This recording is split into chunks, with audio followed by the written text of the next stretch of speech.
November the 21st, 1974, 21 people were killed and 167 injured when 2 bombs exploded in city centre pubs in Birmingham. It was payday. The pubs were filled with young people. Niels McGuinness was the first photographer on the scene. You had to be alert at all times, 24 hours a day.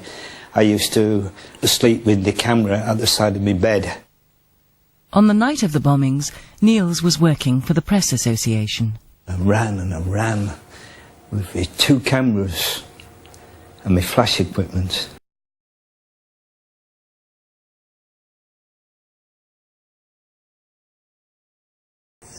It was horrible, really horrible. But I had to keep on taking pictures with these flashing lights, blue flashing lights.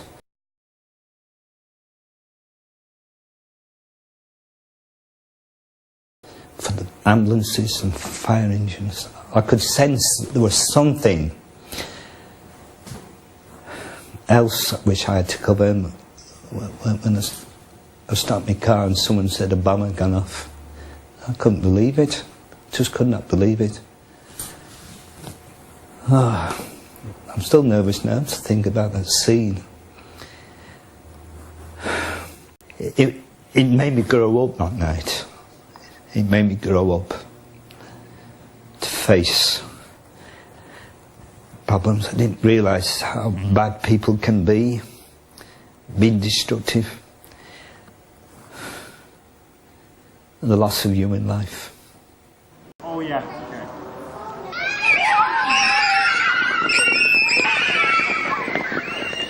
I'm still proud to be a newspaper cameraman, and I still want to take pictures. I really do, and I feel very upset that I can't take pictures like I did, or like I could do in the past. But I'm still very anxious to think back on that night. Very anxious and sad and ashamed of everything what went on, but I feel very, very proud of the people who helped at that night. And just outside the Odeon Theatre, I saw this fireman, and the expression on the faces, you can read off their expressions that they were shocked. After the bombings, Mr McGuinness was prescribed large doses of tranquilizers. He became addicted to them and is still suffering withdrawal symptoms.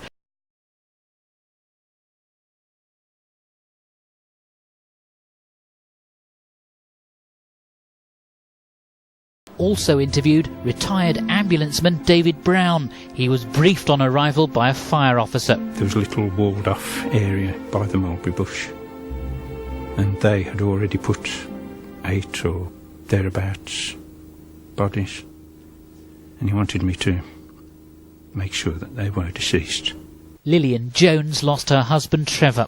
It took a long, long time, for us to accept that he wasn't going to come home. He was such a good man. If it had been a rotter of a man, probably wouldn't have cared tuppence or less about it. But he wasn't like that. And he didn't deserve what he got. And none of them did. The bombings unleashed a wave of anti-Irish feeling.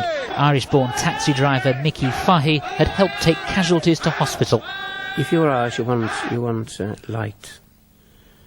The people didn't want to know about you. They didn't want to travel with you. Despite such prejudice and the appalling scenes he witnessed, a retired fireman recalls with pride how the emergency services, indeed the whole community, seemed to pull together. The taxi drivers, the ambulance people, the people in the burns unit, every single person in the emergency service, I thought it was brilliant, that was. The night the bombs went off is on Sunday night at 6:15 on Carlton.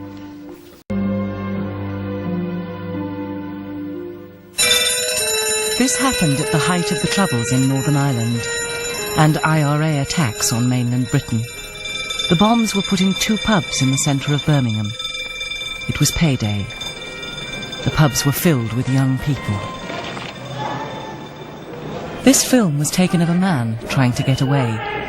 In this programme, some of the people who were there that night tell their stories for the first time.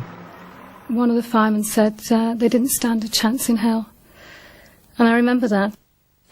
I remember like a blue flash, and the last thing I ever remember was crumbling glass. You know, nobody's got a right to take somebody else's life. Nobody. It was really very severe shock to the system to see that this could happen in a town that you're working in. Ralph Dawson was one of those he photographed that night.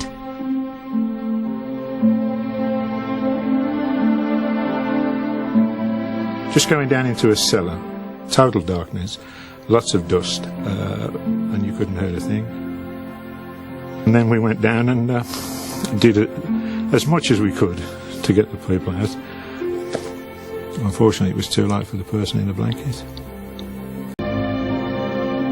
I didn't know there was any photographers there at all. I didn't know the picture had been taken. We just messed it, and it was just 3 other chaps that were there at the time. I've never spoken of it from that day to this. It's been 25 years, I think. There was people crying, very distressed. I saw an ambulance. And there was an injured man.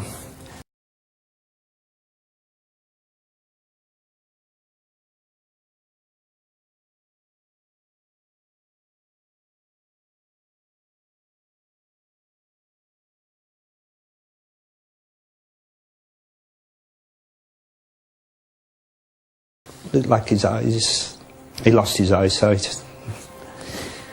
And a woman caring for him.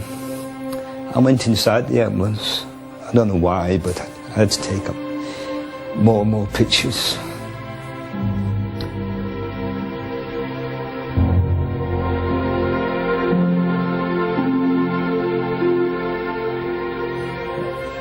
I really feel dreadful about it, but it had to be done.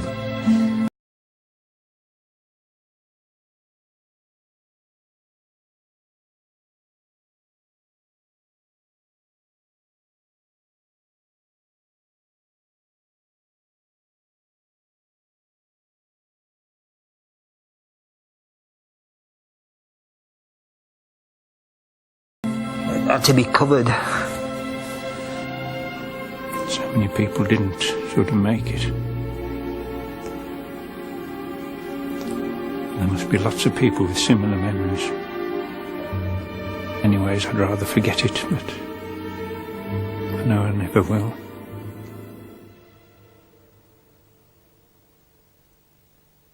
I was 33 when he died, so was he. And he was a great family man, you know, he was just an ordinary man. Trevor Thrupp was a railway guard, and he'd got an extra shift that evening. He just popped into the pub. That morning, he'd said goodbye to his family and gone off to work. We were such a happy couple at that morning, and well, we were always pretty happy. I mean, it was a bit cheeky, really, in the morning, because the children had gone to school and I was going to work. And he asked me to go back upstairs, back to bed, come back to bed.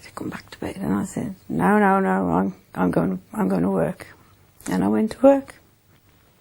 I always regretted that I didn't stay, that I didn't take the day off work and stay at home with him. But that's neither here nor there, is it? You know, you can't change things like that. Irene Nash was in the pub with her husband Peter when the bomb went off. Their lives were to change forever. We decided to nip into town, Christmas shopping. And I said, well, we'll just nip down here for a quick drink then. And that was it. We was down in the Sabine town having this quick drink, and was the nearest person that night to the jukebox, which apparently got blown into the street through those 2 walls. I was knocked out and didn't realise what had happened, but when I came round, my husband says to me, keep quiet, keep down, there's a bomb gone off, I think.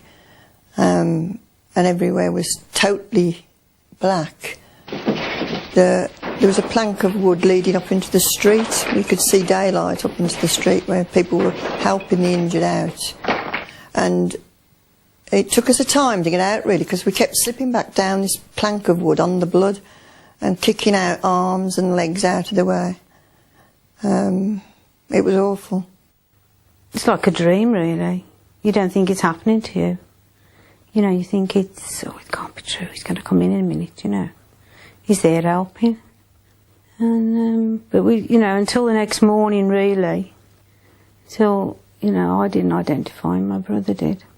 So that's when we knew it was him, definitely. So. We were cuts, bruises, stone deaf. I think I got off quite light under the circumstances. It's not only the people that were actually in those pubs that suffered, it's the people that were out there dragging us out of the pubs, and the people that were down at the hospital that night, seeing all the injured people come in and seeing everyone in the state they were. That'll never leave them, obviously. One of the Salvation Army volunteers that night was just 17 herself. Well, I was a songster in the Salvation Army, and we suddenly heard on a news flash on the radio that there'd been a bomb explosion in Birmingham. So Mum and I decided to go straight away. We didn't hesitate. We just put my hair in a ponytail, put my bonnet on, put my boots on and Mac, and off we went. Try not to think about it.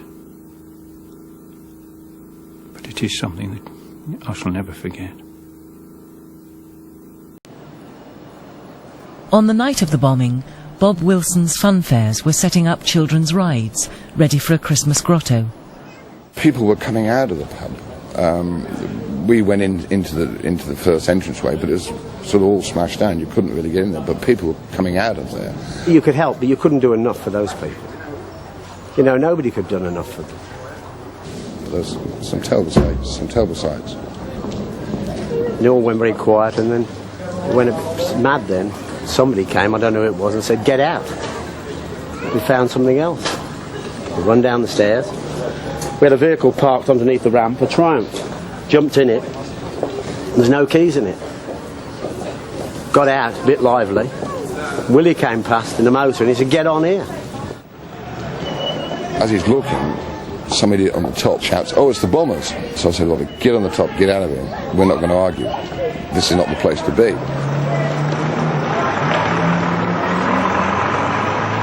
There was a lot of anger in the town. You know, when people said, "There's the bombers." Yeah, I think, you know, I think personally, it's been very sad, but we could have been kicked to pieces. It was not a very nice incident. As I spun the car around and come out, the policeman told me to stop, and I wasn't stopping. So he told the bus to ram me.